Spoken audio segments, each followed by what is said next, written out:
Hi guys! Welcome back to my YouTube channel. You are watching me, Lindsay. And for today's vlog, finally magagawa na natin yung ating Shopee try-on.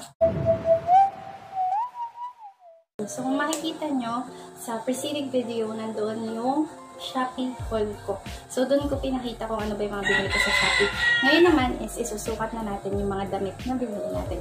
So this is going to be an expectation versus reality. Titignan natin kung yung nabili ko ba sa Shopee is yun talaga yung itsura niya sa personal. So ilalagay ko dito yung expectation tapos suot ko yung reality. So let's start. First is yung Levi's. So kung nakikita niyo Levi's kasi yung order ko.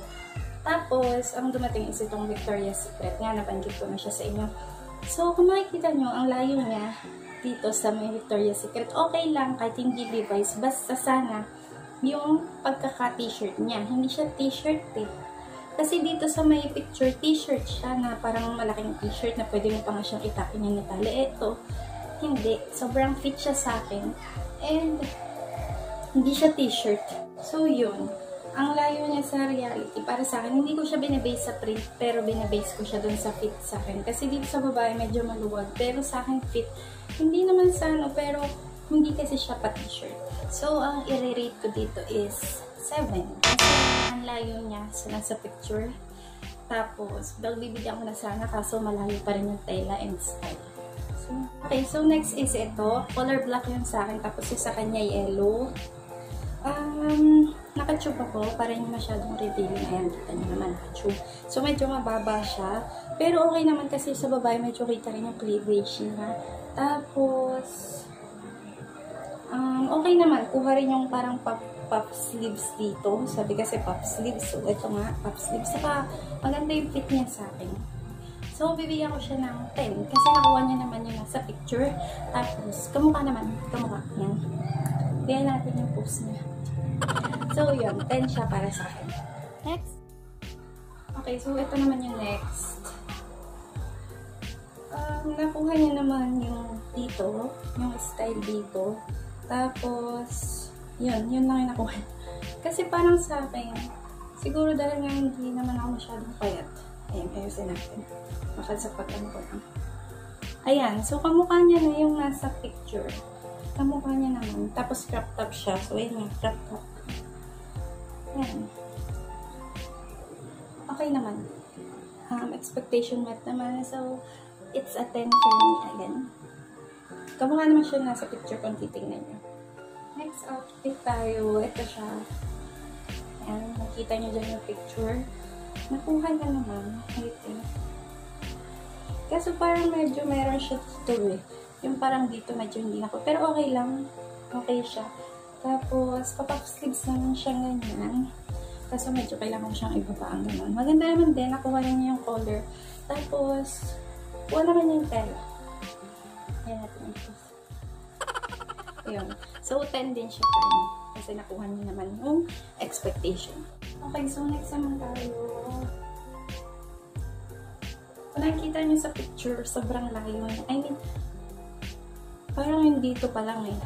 Dapat nandito siya, dito sa mataas. Pero masyado siyang mababa. So, palpak na siya doon. Tapos sabi knitted.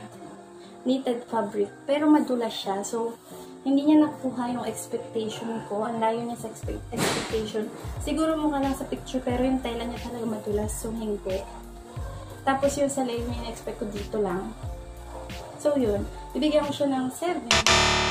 Kasi, ang gara. Hindi niya na-meet yung expectation ko on live. Okay, next tayo. Next tayo itong Basha Puff Sleeves Smoke Top. Ano ba? So, yun. Makikita niyo sa picture, kagaya naman siya. Tapos gusto ko rin yung kulay niya. So, nakuha naman niya yung expectation ko. Tapos kung i-base niyo sa picture, may pag yung manok. Maganda naman siya. Kaso kailangan lang ayusin lang. Kagaya naman, pati yung abot dito. Pati yung bago sa siko. Nakuha naman. So, 10 din to for me. 10 din siya. Nakakapagod magpalit ng damit. Grabe. So, ito. Next time. Ito. Ito, maganda naman siya. Nakuha niya rin yung picture. Kaso, tingnan niyo yung sa bandang, ang braso. Hindi naman siya maluwag. Dito sa picture kasi, sikip siya, fit siya. Pero okay lang. Gusto ko rin itong luwag nito. Mas maganda siya kasi mas may style. So, 10 na lang sa akin to. Kahit hindi niya nakuha yung picture. Siguro 9 na lang kasi hindi niya nakuha yung nasa picture. Pero maganda naman yung fit niya. Saka yung pagka-v-neck niya nakuha naman. So, okay na. Okay, finally, last 3 na tayo. Last 4. So, ito next is yung 3. Actually, ito palpak to kasi crop top siya sa akin. Diba? Yan. Hanggang dito ko lang siya. Tapos, dito kasi sa picture na i-tuck in siya. And then, yung sa picture din, kung mapapansin nyo yung sa black, may kulay red yung ano niya, pink niya. Actually, kasi gray yung in-order ko nito. So, palpak na agad sa color. Pero okay lang kasi black naman. Kasi yun nga, maikli siya. Dapat large siya eh. Ayun no, tingnan niyo sa babae. So yun, dahil hindi niya na-meet yung expectation ko, 7. Pero okay naman yung fit niya. Next tayo. Ito muna yung i-review natin yung sa shorts. Ayan. Kita na. Ayan. So yung sa shorts, kung makikita niyo sa picture, wala siyang garter. Ito kasi may garter siya dito.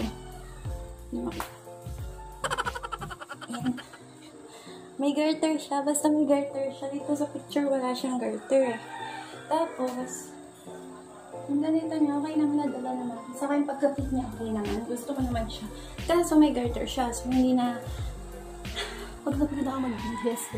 So, hindi na na-meet yung expectation natin doon sa may garter. Pero maganda naman. So, bibigyan ko siya ng 8. Tapos, next sa damit, ito na, sinuot ko na rin para may damit tayo. Ano ba? Dito kasi, sabi ko nga, large siya na t-shirt. Kumbaga hanggang dito dapat to, girl. Pero, sobrang ikli niya, naging crop top siya. Wala, ayan o, oversize na kalagay. Pero, crop top siya sa akin, no? Punting. Kasi high waist to eh. Crop top siya. So, may ikli siya, palpak siya. Tapos, dito sa t-shirt nila, wala naman nakalagay na H&M. So, bibigyan ko siya ng 6 kasi palpak sa mga. Okay, next time is our last na t-shirt. So, ito crop top talaga siya. So, okay lang sa akin. Yung ikli niya. Maganda naman yung print niya. So, nakuha naman siya. So, 10 din ko sa akin. Yun lang, guys. So, yun lang, guys. Yung mga pinamili ko sa Shopee. Yung iba di ko na sinukat kasi magkakamukha lang naman sila. So, same lang din naman yung makikita nyo doon na fit. So, thank you so much for watching this video. Napagod ako na sobrang hirap magsukat, mag-bihis. So, thank you so much for watching this video. Hope you like this video. Don't forget to give it a thumbs up and subscribe down below. Bye guys. See you in my next vlog.